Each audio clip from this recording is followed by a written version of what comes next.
પ્રભુ પ્રાપ્તિ માટે હૃદયમાં તાલાવેલી જાગે અને હૃદય વલોવાઈ જતા જતા આંખમાંથી આંસુ સરે, ત્યારે એ આંસુમાં છુપાયેલો પ્રેમ અને એમાંથી ઉત્પન્ન થતા સુખનો અનુભવ થાય છે.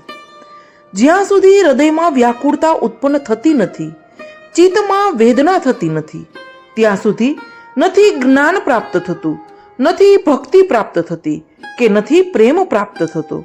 અરે, વ્યાકુળતા વિનાનું હૃદય, વેદના વિનાનું ચિત્ત રસવિહીન અને શુષ્ક હોય છે. શુષ્ક અને રસહીન હૃદયમાંથી ગીત ઝરણાની અપેક્ષા ક્યાંથી હોય? અને ગીત વિના રસ સમ્રાટ, રસરાજ, આનંદ ઘન સચ્ચિદાનંદનું અસ્તિત્વ પણ ન સંભવી શકે. રસરાજ શ્યામ સુંદરને હૃદય તરંગના તારોની જણજણાટીમાંથી ઉત્પન્ન થતા સૂરો અને ભાવોના બંધને બાંધનારું ગોપીઓના હૃદય મંથનની ફળશ્રુતિ એટલે જ ગોપી ગીત, ભાવગીત, અર્થાત પ્રેમ લક્ષણા ભક્તિનું સર્વોચ્ચ સંગીત.